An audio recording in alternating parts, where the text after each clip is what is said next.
Hey guys, this is Lala Legacy and welcome back to another episode of If My Heart Had Wings. So, before we jump in, if you haven't already, hit the subscribe button because that would mean the whole world to me, and afterwards, if you like this video, hit that like button too. Alright, let's get in. Kanako gave me a quick insult as she left the dining hall. Why does everyone have to insult me just before they leave? I felt a little hurt as I cleaned the dishes.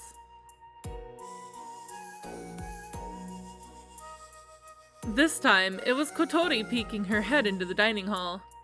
It was almost as if she was waiting for Kanako to leave before she came in. She doesn't seem to get along well with her, so maybe she really was waiting for her to leave.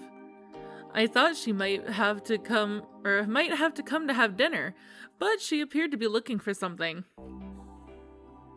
She's looking under the table. Hat, you're in the way! She went around the table once and then came past the counter in front of me.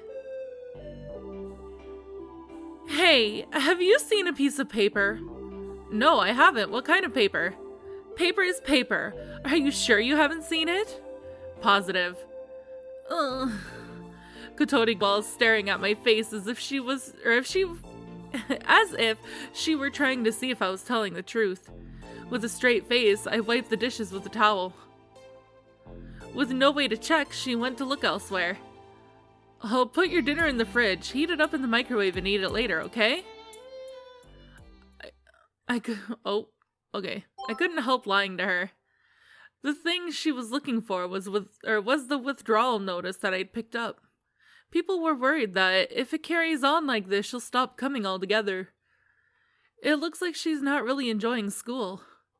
Ageha's words crossed my mind. It looks like Kotori really is planning to drop out of school. What am I doing? Why didn't I give the withdrawal notice back to her? There I stood, not even really understanding those feelings myself. Oh goodness, he likes her after one day.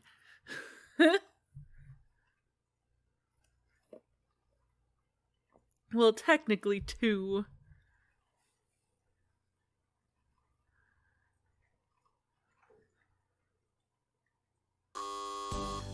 Good morning! Early in the morning, the doorbell chimed, so I went to open it, and there I saw Ageha. What are you doing here? So you really are the dorm mother, she remarked as she saw me wearing an apron. This place, it's the witch's mansion, isn't it? It's a student dormitory for a school, huh? Ageha focused on the word student dormitory as if questioning their suitability as she gazed at the magnificent entrance. I was surprised too, to think that I would become the caretaker of the place that we used to sneak into when we were kids. It's nice. I might like to live here too. If I were living here with you all, it would definitely be fun. Why did you come here? I asked while guessing that perhaps she had come to invite me to walk to school with her. She is, after all, my #1 best friend. Oh yeah! I came to ask Kotori to come to school with me. I was wrong. Miss Alul? Who's Miss Alul? No, it's nothing. While blushing due to the misunderstanding, I looked back towards Kotori's room. Looks like she still hasn't woken up. Even if she gets up now and takes her time eating breakfast, she could still make it with time to spare. I see. Alright, I'll wait here. You sure about that, Ageha? Thanks for the food! There's still some left. Sorry, but I can't eat this much so early in the morning. You're joking, right? I only gave you a little bit. Even people in sports clubs don't eat a huge bowl of Neapolitan pasta in the morning. Oh, yeah, I guess. Kanako ate the whole thing again this morning, though. How was the taste? It was tasty. Really? Yeah, really. But there was a lot of it, so I got tired of eating it halfway through. With good food, it tastes good no matter how much you eat. You've always had an unrefined palate, haven't you? An unrefined palate? The shock hit me like a bolt of lightning. I hung my head in dismay. Why are you so shocked? The truth is, Ageha had revealed the reason why since yesterday the boarders hadn't been eating my cooking properly. I thought I'd ask her opinion, which is why I made Ageha some food and got her to eat it. It was made from leftover ingredients anyway. Eating things like pork fried with ginger or Neapolitan pasta in the morning, it's unlikely that girls would ever accept that kind of food. What about something more refreshing? If you're gonna make pasta, why not try tomato sauce or Japanese style? Cooking for girls is so difficult. Boy or girl, we're all human. Tasty is tasty. That's what I believed. Just as I was seriously troubled by this, I heard the squeaking of turning wheels coming from down the hallway. First, Hat the duck came into the dining hall. Then Kotori came in after him. It's the opposite to usual. Why do I have to? Kotori rubbed her sleepy eyes and started preparing Hat's food. It somehow looked as if the hungry Hat had woken her up. There, eat your fill and get nice and fat. Sooner or later I'm gonna eat you. Not understanding her words, Hat quacks happily as Kotori speaks to him and eats his food. It's a duck! How cute! Huh? Kotori notices that Ageha is here and instantly opens her eyes. This is a pet duck, isn't it? I've seen one on a TV commercial. Is it yours, Kotori? He just decided to live in my room, that's all. Why are you here? Kotori, you've been off school for too long. I came to see how you are. Do you feel better now? The teacher or someone asked you to do this, didn't they? No, they didn't actually. Hey, shall we go to school together? Who'd want to go with you? Kotori gave a and made another one of those straight faces she's so good at. But if you take too much time off, you'll get behind in the lessons. I don't think it has anything to do with you. Well, that's true. You're right, I'm sorry. Who said I was taking a day off today? Huh? Don't get the wrong idea. The reason I'm going isn't just because you asked me to. Okay then, alright, I'll wait for you. I never said I was going with you, I'll go by myself. Kotori said with a straight face, then turned her wheelchair around. Just as she was about to leave, she stopped the wheelchair and turned around. You two, do you know each other? Huh? Yeah, we're childhood friends. What a pair of idiots. It looks like she has even more of bad attitude this morning. However, she did say she was going to school. After tidying up the breakfast things, I left the dormitory with Ageha. On our way to school, somehow our conversation turned to Kotori. Is there a reason why Kotori stopped coming to school? Yeah, I guess there is. Kotori has a walking disability, right? When we joined the same class as the second grade, it seemed like she wasn't really into it. Sometimes I would speak to her. That's so like Ageha to worry about that sort of thing. If there are any people who don't really fit into the group or are left out, she won't just ignore them. In the past, that's why I started to play with Mabo, so it could have been for the same reason. But for Kotori to be like that, to put it bluntly, it seems like she doesn't really want to fit in. Yeah, I can imagine that somehow. When the other girls in the class saw me with Kotori like that, they'd get angry. That's when they started to object to Kotori. It became a big battle of the girls in the class versus Kotori.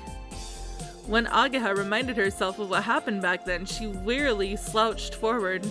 Ageha is cheerful and has many friends. Kotori, who didn't respond to Ageha's concerns about her, might have been seen as the one in the wrong by those around them. Since then, she stopped coming to school? That's right! You know, back then, Kotori was amazing. She faced up to all of the girls in the class and didn't back down at all. Ageha was waving her arms around like someone from a kung fu movie and passionately tells the story. I decide not to ask her what kind of heroic deeds took place or for any specific details. Well, I didn't expect that. Even just by saying something in a slightly harsh way, she gets all tearful. Why did Kotori come to our school? Okay, I guess I asked that wrong. You know, she doesn't enjoy the lessons and doesn't try to make any friends. The only reason I could think of is that it might be because it has full disabled access. In fact, that could be the main reason. Sheesh, I've got to do something about this. Looking at Ageha from the side as she puts her hands behind her head and starts thinking things over, I remember the withdrawal last night that I picked up last night. Well, okay. On the spur of the moment, I decided not to give it back and acted like I knew nothing about it. Is she really planning to drop out? I somehow felt like I had picked some heavy piece of lost property. The two of us both made troubled faces as we walked. A quiet, strange commotion surrounded us. Most of the other students around us on their way to school were looking in the same direction. Over there was a tall, slender, beautiful girl walking along. Oh, it's her! It was the girl I met in the garage. Everyone was looking at her with curiosity, but it seemed that she hadn't noticed that other people were looking at her.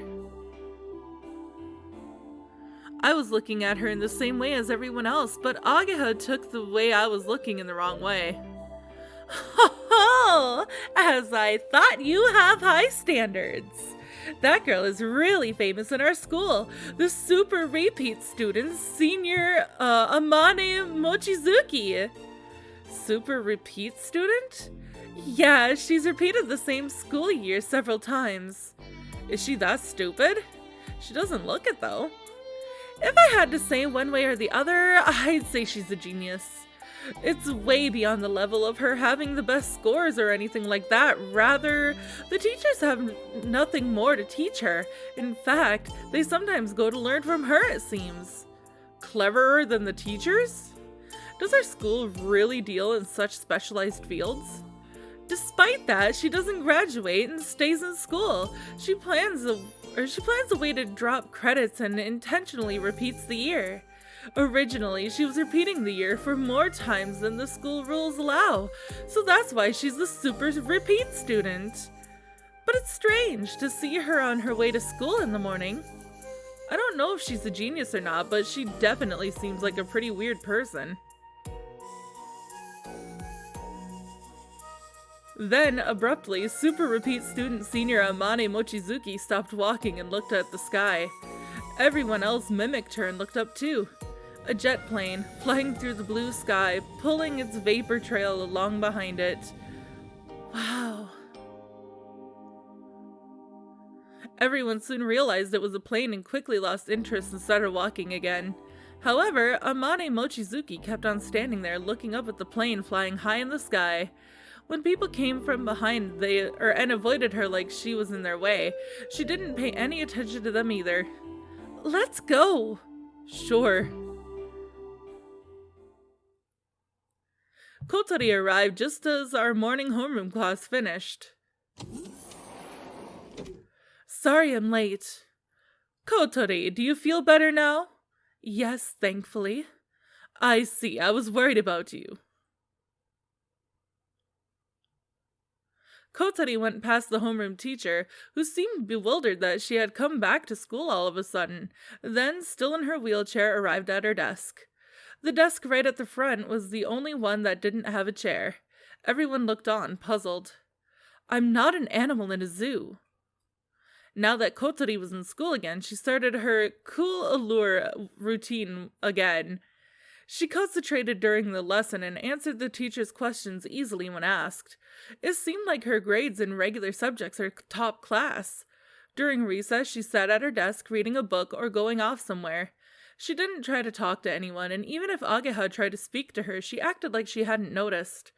The other girls in the class looked like they were worried about how they should treat her and watched her from a distance.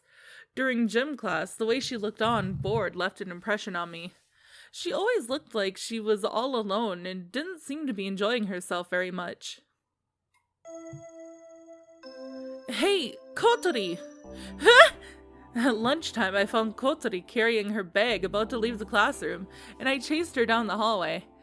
It's lunchtime, you know. What are you doing? Whoosh! Suddenly, Kotori dashed away at unbelievable speed. Hey! In the heat of the moment, I tried to chase her, but I thought I would bump into passing students, and I was too slow to start moving. In the meantime, Kotori had already gotten inside the elevator. According to the school rules, most students are not allowed to use the elevator. It was only supposed to be used by workers or teachers carrying big loads or disabled students like Kotori. Even so, I chased after her, only for the doors to close mercilessly in front of me. Nah! Through the glass, the one with the self-proclaimed cool allure stuck her tongue out and headed to the floor below as I stood and watched. You're not getting away!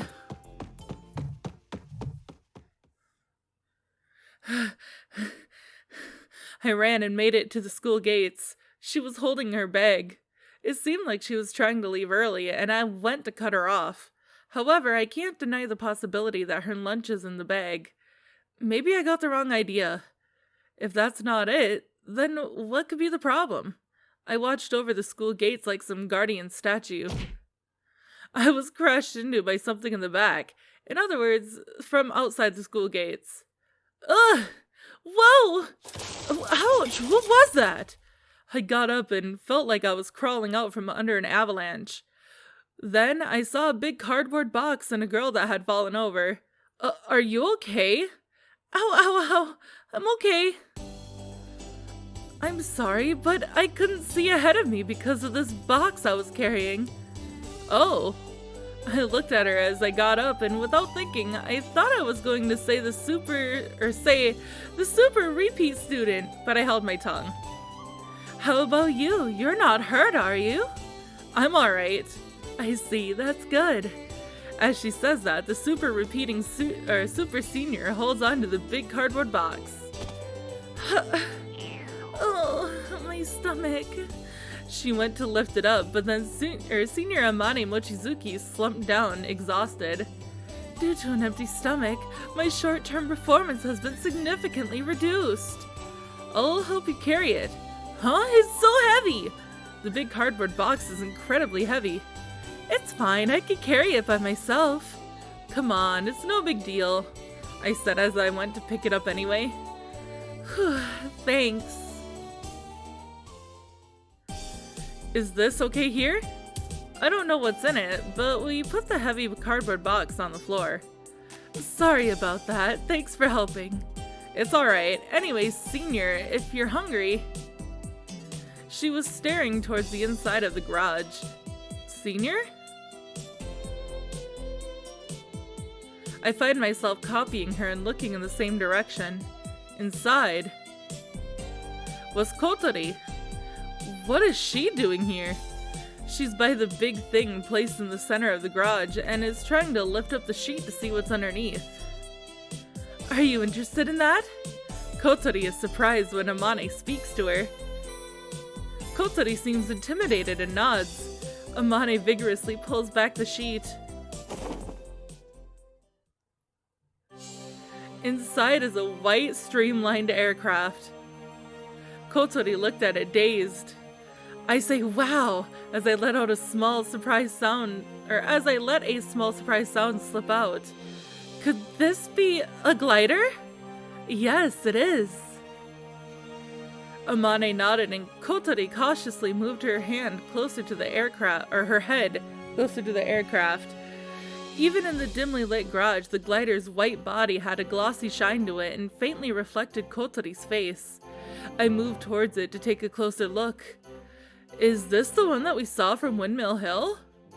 Yeah, it could be. The smooth surface looks like it was made from plastic. However, it is hard to the touch. The wings had been removed, and for now, it was just the body. So this is what the cockpit's like. This is amazing. Yeah. Huh? We'd started talking to each other at some point, but then finally realized who it was we were talking to. Hey you, why were you running away just now? She calmly ignores my question, but then hurriedly tries to escape, so I go ahead to block her. I won't let you get away! Why did you come here for? You're not here to eat lunch, are you? There was some mean guy guarding the school gate, so I had to come hide in here. So she really was trying to leave early. Do you know her? Amane was listening carefully to our conversation.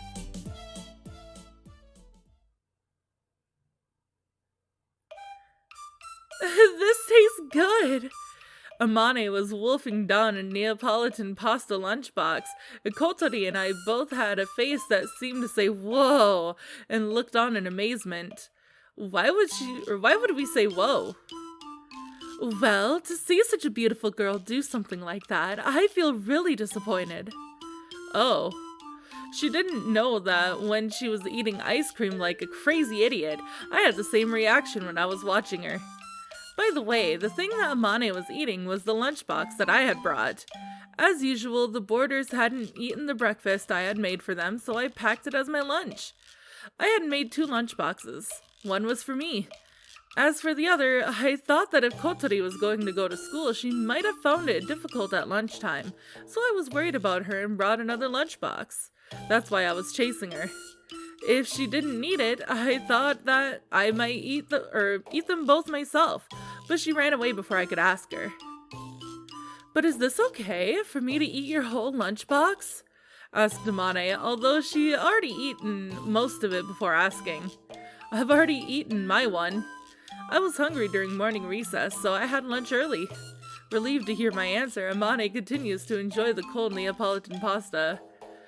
Whew, this is delicious. It's been a while since I had proper food like this. Didn't you have anything to eat after I saw you yesterday?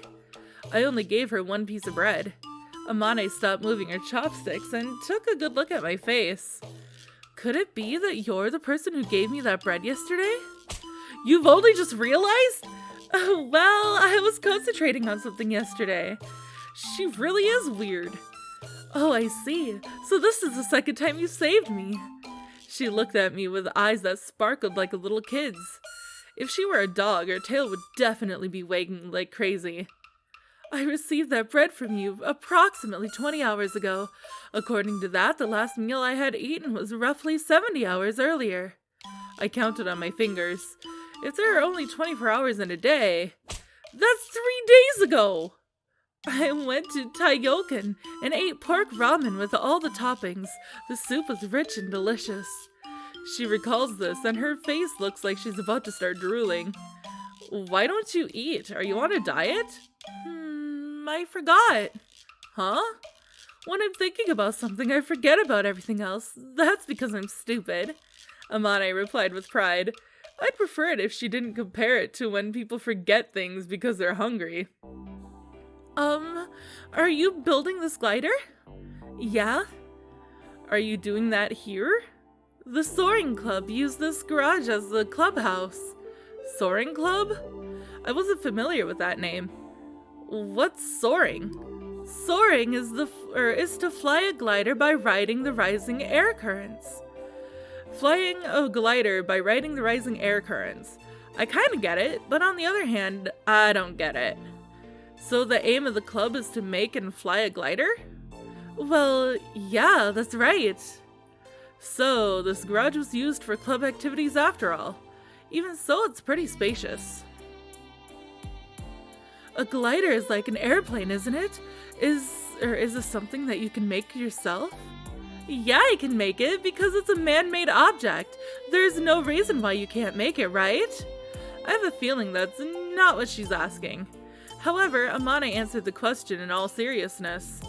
How do you make it? Rather than explaining it, it's quicker if you actually make one yourself.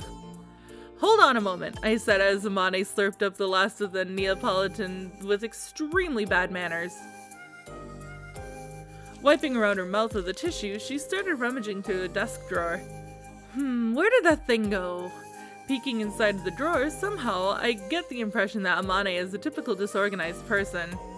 Rather than things being put away, it was more like they were stuffed in. Oh, here it is! This is it!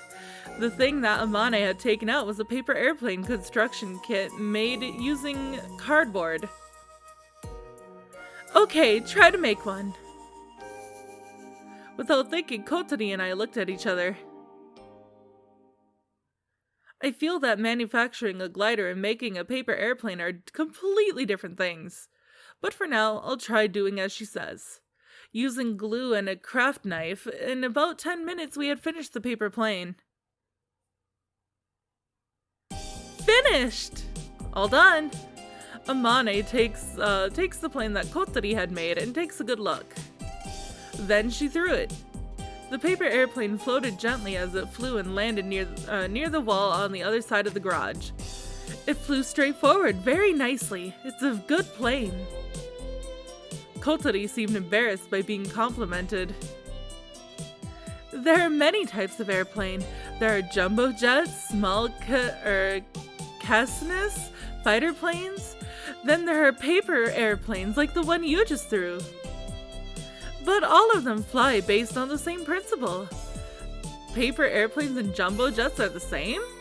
Yes, the principles are the same, using their wings to float on the air in order to fly. Kotori and I both tilted our heads in puzzlement. We both had a skeptical look on our faces. I can understand that a light paper airplane can fly by riding the wind, but it's hard to imagine that a giant hunk of metal can float in the sky on the same principle. There must be some other method that allows it to fly. Amane goes to pick up the paper airplane that she had just thrown. I'd like you to take a good look.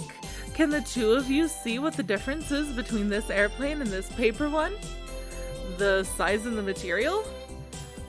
Also, whether or not people can ride on it? That's right! Then there is whether or not it has an engine. On the other hand, everything is the same. Here we have the principles of flight. Regular airplanes are made from mostly the same parts as this. First, there's the body. Next are the main wings. The horizontal tailplane. The vertical tailplane. There are a few airplanes that have a somewhat quirky shape, but even in those cases, they still have mostly the same parts, or other parts that fulfill a similar role. When she puts it like that, I guess she's right. I've never paid that much attention to it, though. By the way, do you know how an airplane floats on the air? Because it has lift! That's right! Like the force of a fluid moving over a wing. Lift is said to be the vertical component in accordance with the direction of the flow. I look baffled again as Amane smiles a little and rephrases it. In other words, it's the force that makes the wings float up on the air. Lift is created here, on the main wings. When air hits the wings from the front, the airflow divides, going over and under the wings. I could just imagine the wings cutting the air like a blade. At that time, there is a difference in the speed of the airflow above and below the wing. And the pressure drops on the side that has the fastest airflow. That's Bernoulli's theorem. Amane nods. Standing beside her, I'm a little freaked out as she easily comes out with a word like Bernoulli. What the hell is that? We were taught that in class, right? We didn't learn that at my school. Maybe. That's why the airplane's wings are designed so that the air flows faster on the upper side. This is in order to lower the pressure on the upper side. By doing this, the pressure on the lower side is higher in comparison, and then the air lifts the wings up. The air lifts the wings up. It's a phenomenon that's hard to suddenly imagine. So that's Bernoulli's theorem? Amane nodded as if to say yes. There's one more thing. The air flowing over the top of the wing bends downwards because of the wing's surface, causing downforce behind it. As she explains, Amane is drawing a cross-section of the wing. According to that, an airplane's wings are flat at the bottom and the top is shaped like a mountain, so it seems like it is semicircular. Apparently, the air on the upper side flows along the raised curved surface and then bends to flow downwards. As for the question of why the air flows along the raised surface, it can only be said that this is because of the nature of the air. Or so it would seem. This downforce, according to Newton's third law, causes the same reaction on the wing which lifts it in an upward direction. The reaction lifts up the wing? When a heavy basketball hits the ground, doesn't it seem that it's floating weightlessly? It's the same as that. Does that mean that when the wing drops in the air, the reaction causes it to float? So, when the lift exceeds the weight of the airplane can fly through the air. For example, it's the same for a jumbo passenger airline with a total weight of several hundred tons. Theoretically, that may be so, but I still couldn't imagine how enough lift to cause a several hundred-ton airplane could be created. However, airplanes do actually fly in the sky. The main wings that create the lift are the parts necessary to make the airplane fly in the sky. I don't know if I understand or not. However, I understood that the main wings are the most important part. Next are the tailplanes, of which there are two types, vertical and horizontal. These are added to stabilize the position of the airplane when in midair. An airplane floats in midair, which is much more unstable than we humans are when standing on the ground. The one going straight up is the vertical tailplane. This stabilizes lateral movement. The ones extending out sideways, the same as the main wings, are the horizontal tailplanes. These move vertically, in other words, stabilizing the up and down movements of the nose. Without this, even a paper airplane won't fly straight. I see, so that's why they have small wings on the tail. Then there's the body. This doesn't have a direct relationship to flight. But if you don't have this, there's nowhere to attach the wings. And that is the basic form of an airplane. That hasn't changed since a long time ago, since the era of the Wright brothers. Since that long ago? But the Wright brothers were the first people in the world to fly a plane, right? So nothing has changed since the very first one was made. The Wright brothers were the first to fly using powered flight. Gliders are being flown even before then. Yeah, I guess so. I always thought that the Wright brothers were the first to fly. If you know the role of the wings, you should try it on this paper airplane. For example, if you want to bend the vertical tailplane a little, like this, the plane that Amane threw curved gently as it flew. Also, if you curve this part of the main wings a little, she bent the left and right main wings so that they twisted at the back. This time, the plane twisted as it flew. Hey, that's pretty interesting.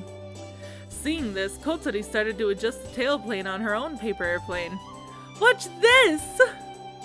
Full of confidence, Kotori threw her paper airplane. Whoa! Ah! It did a beautiful loop-the-loop before landing. That's cool! It did a loop-the-loop. This paper airplane is really interesting. Kotori and I both got really engrossed in adjusting the wings and playing around. Sometimes the paper airplanes displayed some mid-air aerobatics, and other times they didn't fly at all and crashed into the ground. However, by trying it for ourselves, we were able to get the real understanding of the role of the wings. By just changing the shape of the wings a little, you can make them fly in many different ways. Actual airplanes have many smaller wings, such as ailerons. The aircraft is controlled by adjusting them. As she explained, Amane moved to the side of the garage. Then, she lovingly laid her hand on the glider. This glider doesn't have an engine. It's like a bigger and more robust paper airplane. The only thing that has been added is the cockpit. Kotori and I look at the paper airplanes in our hands. I imagine riding it and flying through the sky. This is just like the fantasies I envisioned as a kid. The glider in front of me was the real thing. How about it? You just felt like you could make one, didn't you? But it doesn't have an engine. How does it fly? Paper airplanes gain thrust by being thrown by people. By riding the wind. Both I and Kotori gaze at the white aircraft. That day, we saw this flying from Windmill Hill. Riding the wind, that expression expresses it so perfectly. The way it flew was smoothly and calmly. Riding the wind. Amane nods happily. Then, by riding rising air currents, you could fly anywhere. Anywhere? Yes, you could even go above the clouds. Above the clouds. Kotori looked at the aircraft with an expression of disbelief. I also couldn't imagine that this thing could fly above the clouds. Have you been there, above the clouds? Well, that's Suddenly her mood drops. I only put it together recently and finally took it out on a test flight. It was that time! Kotori and I react by exchanging glances. The wings weren't strong enough and snapped halfway through. Huh? So you mean... Yeah, it was pretty dangerous. But if they had broken completely, I might have fallen to my death in the lake. She laughed as she spoke. I have to rebuild them. It's because I'm not so good with my hands. Also, I know some of the instruments are broken, but I'm having trouble getting my hands on the parts. Oh, why don't you make them yourself? Kotori said that so easily. At a school where things like this are taught, they have all the equipment you need to make anything from a screw to an aircraft. That's no good either. Amane, with a troubled look on her face, took some broken parts from a drawer. The diaphragm is one of the parts you use to make the airspeed controller. This was a special order, and the factory where this was made shut down a long time ago. Kotori and I gaze at the parts in the palm of Amane's hand. It certainly looks like it wouldn't be easy to make. If it's the kind of thing that can be made in the town factory, there might be something that can be done about it. Amane's eyes light up as I quietly mumble, Really? Well, I don't know until I ask, but I know someone like that. Please, if I don't have this, I'll be in a real fix. Okay, I'll try asking next time I see him. Can I borrow this? Thank you. This will be the third time you've saved me. Whoa! Suddenly, she gives me a full-on hug and we're even cheek to cheek. Thank you, thank you. You can thank me once I've actually got it. Oh yes, I guess you're right. But this includes thanks for lunch. So let me express my thanks one more time. No, that's enough, seriously. Really? Ooh, Kotori was sullenly glaring at me. I wonder if this will really fly. Kotori and I both gaze at the glider with the same look on our faces. By the way, you two, if you're interested in gliders, the bell rings, interrupting Amane. Amane flinches in surprise and quickly turns her back to us. If we're interested, what is it? No, it's nothing, forget about it. Somehow it seems she's avoiding something. Amane? What? Can I come see you again? Oh, yeah, of course. If you're interested, come anytime. I have to bring her those parts as well. You too. Come again. Sure. As Kotori nods, Amane grins as she nods back. She's really beautiful, but her smile somehow makes her look like a little kid. Alright, shall we go back to the classroom? Huh? I started pushing Kotori's wheelchair and decided to start walking. Hey, where are you taking me? The classroom, of course. No, stop! I'm hungry and I haven't had lunch yet. You reap what you sow. I said stop! Hey, don't push me! I brought Kotori with me against her wishes and we returned to the classroom.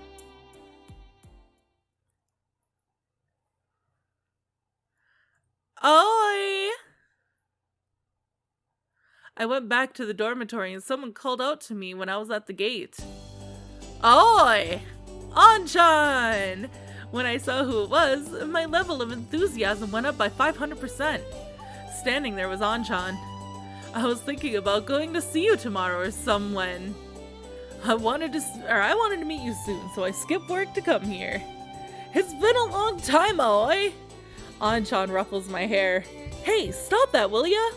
Completely ignoring my attempts to resist, Anchan gives me a noogie, grinding my hair round and round. I think that my hair is probably messed up pretty badly now. This is Tatsuya Igarashi, commonly known as Anchan. He's a childhood friend of Ageha and mine and is like a real big brother to us.